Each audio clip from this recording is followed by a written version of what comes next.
අයිබෝල් ළමයි ඉතින් 7 ශ්‍රේණියේ පෙරදිග සංගීතය පේපර් එකේ දෙවැනි කොටස තමයි මේ ඉදිරිපත් කරන්නේ. ඉතින් පළමු වන ප්‍රශ්නය අනිවාර්යයි. ප්‍රශ්න තුනකට තමයි පිළිතුරු සපයන්න ඕනේ. අපි බලමු මොන වගේද ප්‍රශ්න ටික ඔයාලට ඉදිරිපත් වෙලා තියෙන්නේ කියලා. ඉතින් දීලා තියෙන පළවෙනි ප්‍රශ්නයේ පළවෙනියට පහත සඳහන් ස්වර අභ්‍යාසය ආරෝහණ සහ අවරෝහණ ආකාරයට ගොඩනගන්න කියලා. දීලා තියෙනවා සා ගා රී සා రీ මා ගා రీ කියන ස්වර අභ්‍යාසය තමයි අපිට සම්පූර්ණ කරන්න තියෙන්නේ. දැන් මෙහෙම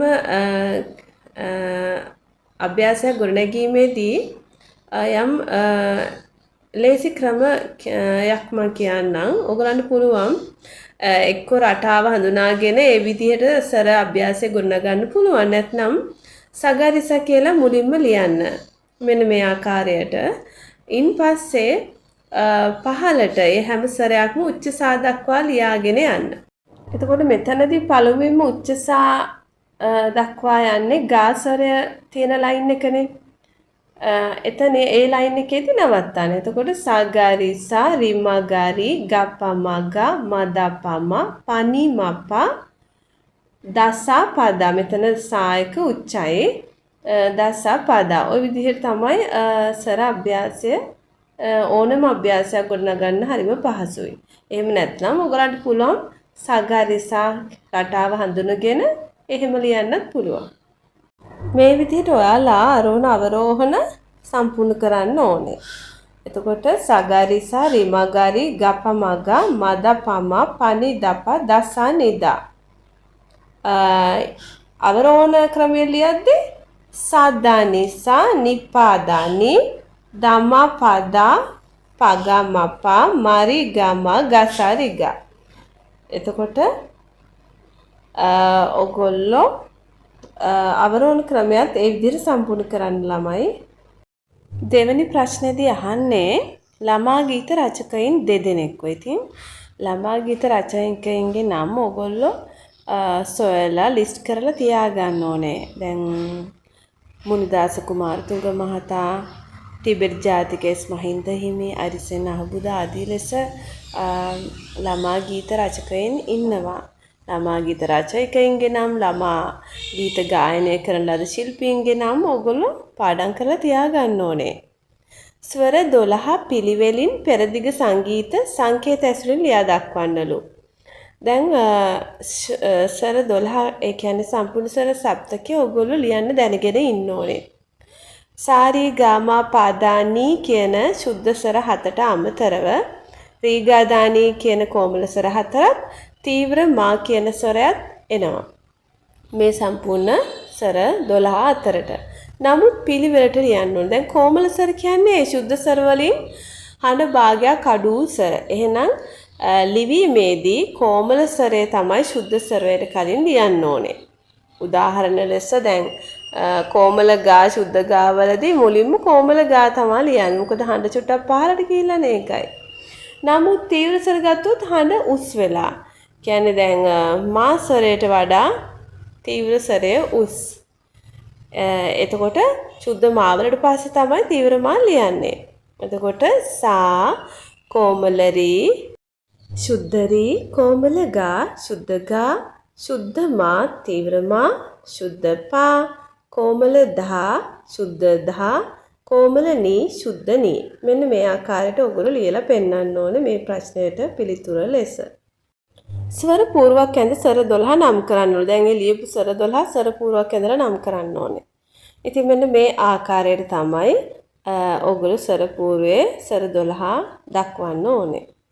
ඔබ උගත් නූර්තිර ගීයක් ලියා දක්වන්න කියලා කියනවා. එතකොට ස්ථායි සහ අන්තරා ඇතුළුව සම්පූර්ණ ගීතය ඔයගොල්ලෝ ලියලා පෙන්නන්න ඕනේ. ඉතින් දම්වැසි වස්සන ලෝකේ නේද? ඒක ලියන්න ඒ ගීතය එහෙම නැත්නම් දන්න වංහුන් අප කන්දසාමි අමදම නාරන් කෙසේදල් ඔය වගේ ගීතයක් ලියන්න පුළුවන්.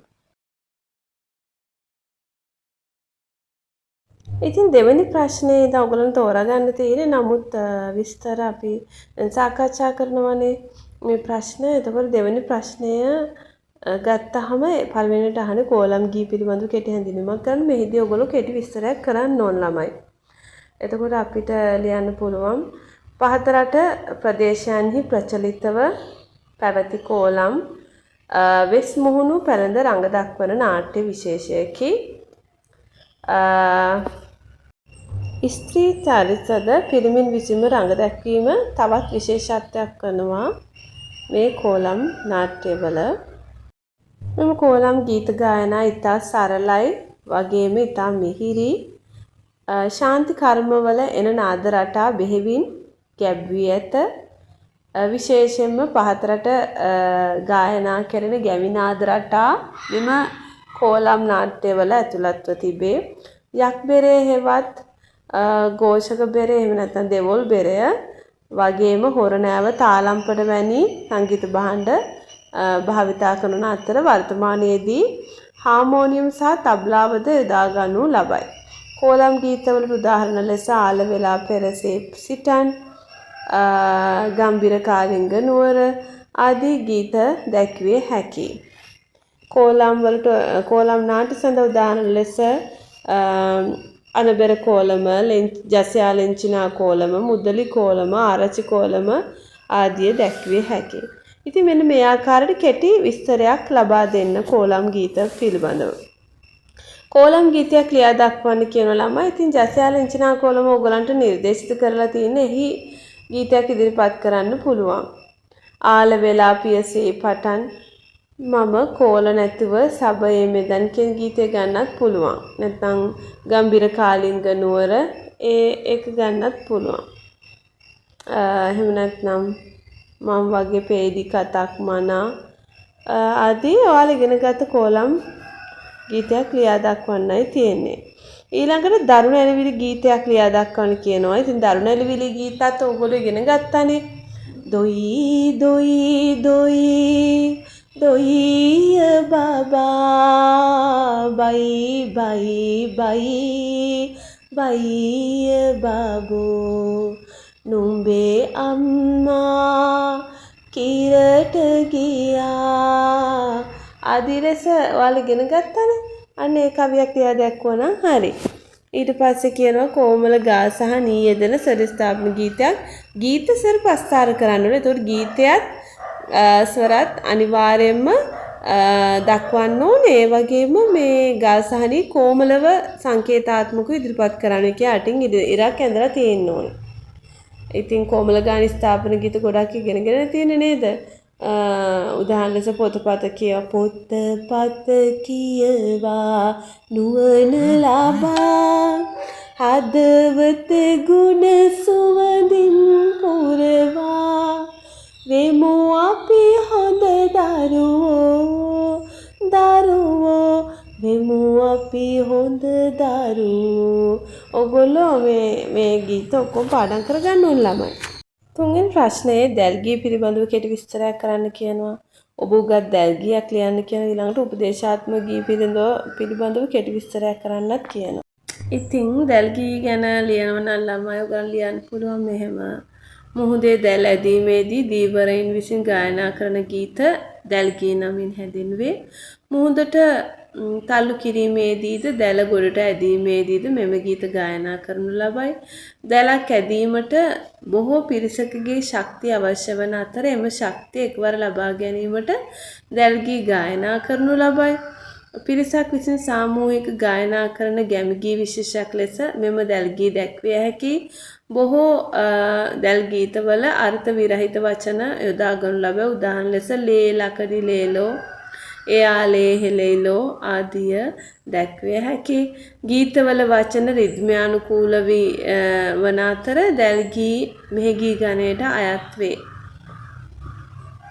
තව ලියන්න පුළුවන් මාත්‍රා 3 කඩිනම් රිද්ම රටා බොහෝ විට යොදා ගනී. මෙම ගීතවල එක් පාදයක් නායකයා විසින් ගායනා කරන ලබන අතර අනෙක් පාද සාමූහිකව ගායනා කරනු ලබයි කියලා දක්වන්න පුළුවන්. දැන් ඒකට උදාහරණයක් ලෙස නායකයා සන්තානම් පල්ලියන්න කියද්දි පිරිස කියනවා ලේ ලකඩ ලේලෝ ආදී ලෙස. ඉතින් මේ වගේ කෙටි විස්තරයක් ඔයගලන්ට දක්වන්න පුළුවන්. ඊළඟ එකට ඉතින් ඔයාලා උගත් දැල් ගීතයක් ලියන්නයි තියෙන්නේ ළමයි සම්පූර්ණ ගීතෙම ලියන්න. ඊළඟට උපදේශාත්මක ගී පිළිබඳව කෙටි විස්තරයක් කරන්න කියනවා. ඒකත් අර දැල් ගී වගේ විස්තරයක් ලියන්න ඕනේ.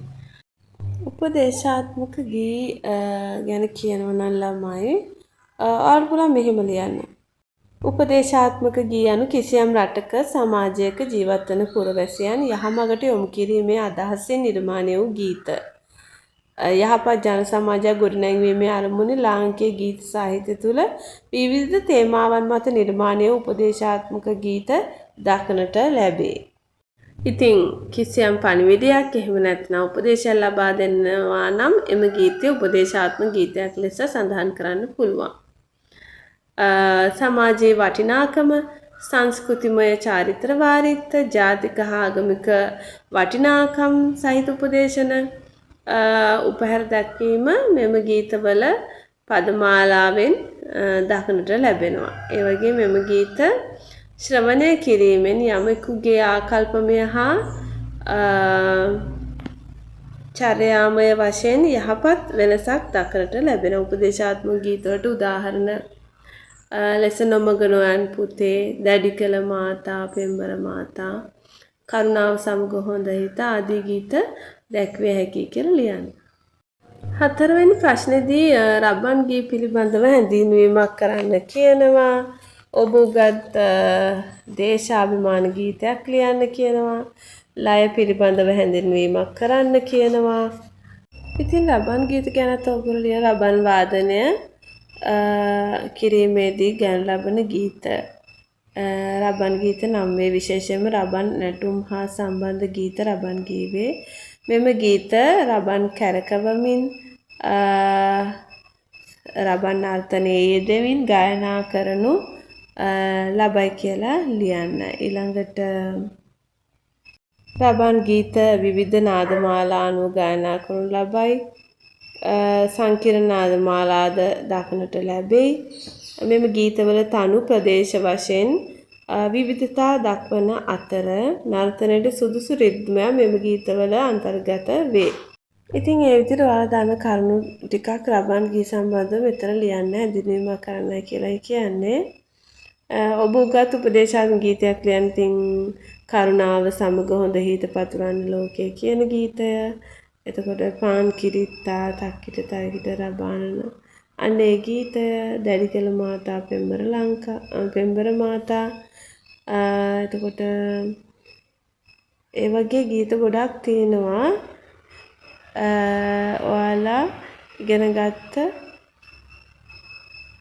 උපදේශාත්මක ගීතයක් ලියන්න පුළුවන් ස්ථායන්තරා ලෙස.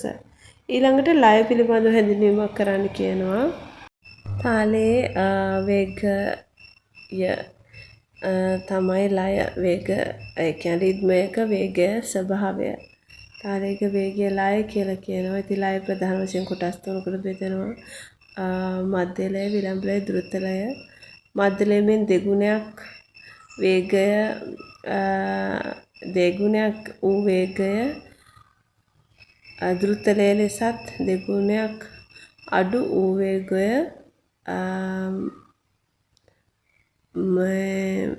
විලම්භ ලය ලෙසත් හඳුනු ලබනවා. මේ විදිහට ඔයගොල්ලෝ ඉතින් කෙටි විස්තරයක් ලය පිළිබඳව ලියන්න ඕනේ. ඉතින් පස්වෙනි ප්‍රශ්නය පහත සඳහන් මාතෘකාවලින් එකක් තෝරාගෙන අවම වශයෙන් පද 4කින් යුත් ගීතයක් නිර්මාණය කරන්න. ඉතින් දීලා තියෙනවා සුළඟ ගැන, වැස්ස ගැන, හිරු උදාව ගැන, දිය ඇලි, අම්මා මේ වගේ මාතෘකා විදියක් දීලා තියෙනවා. ඉතින් ඔයගොල්ලෝ මේ ගීතයක් නිර්මාණය පද 4කින් යුත් ගීතයක් නිර්මාණය කරන්න කියලා තමයි කියන්නේ. ඔයාලා මේ ඒ මොහොතේදී ඔයාලා තෝරගෙන මාතෘකාව ගැන හිතන්න. ඔයාලට දැනෙන පද ලස්සනට නිර්මාණය කරන්න ගීතයක් ලෙස පේලි 4කින්. දැන් හෝ ගා වැස්ස වහිනවා, විදුලි කොටනවා, සුළං හමනවා ආදී වගේ සරල අදහස් ඔයගලන්ට එනවනේ මේ මාතෘකා සම්බන්ධව එහෙම ලියන්න. තාලය පිළිබඳව කෙටි හැඳින්වීමක් කරන්න කියලා කියනවා. තාලය යනු අතින් තාල දැමීමයි. ගායනය, වාදනය සහ නර්තනය යන කරුණු තුන තාල මත පිහිටා තිබෙනවා. තාලයකින් අපේක්ෂා කරන්නේ කාලයේ නිශ්චිත පැවැත්ම. ගායනය, වාදනය, නර්තනය කිසියම් කාල සීමාවක පිහිටයි නම් එහි පැවැත්ම තාලය ලෙස දක්වන්න පුළුවන්. ඉතින් මේ ආකාරයට ඔයගොල්ලෝ දන්න විස්තර ලියන්න. ඊට පස්සේ උපදේශාත්මක ගීතයක පළමු කොටස පමණක් ලියා දක්වන්න කියලා. ඉතින් ස්ථායි කොටස විතරයි. ඉතින් ඔයගොල්ලෝ දන්නවනේ දැන්. නොමගනවන් පුතේ මාර කරුණු කිව්වේ දැඩි කළ මාතා පෙම්බර මාතා ආදී ගීතයක පළමු කොටස කියන්නේ ස්ථායි කොටස ලියා දක්වන්න. ඉතින් ළමයි ප්‍රශ්න 5 තියෙන්නේ. ඔයගොල්ලෝ හරියට පිළිතුරු ලියන්න. මේ සියලු පාඩම් මම හිතනවා ඔයගලන්ට ඇති කියලා අම්මාගේ channel එකෙත් මම ඉදිරිපත් කරලා තියෙනවා මේ පාඩම් සියල්ලම ඔයගලන්ට. එන ඉතින් ළමයි තවත් වීඩියෝකින් හමු වෙමු. එතෙක් තෙරුවන් සරණයි.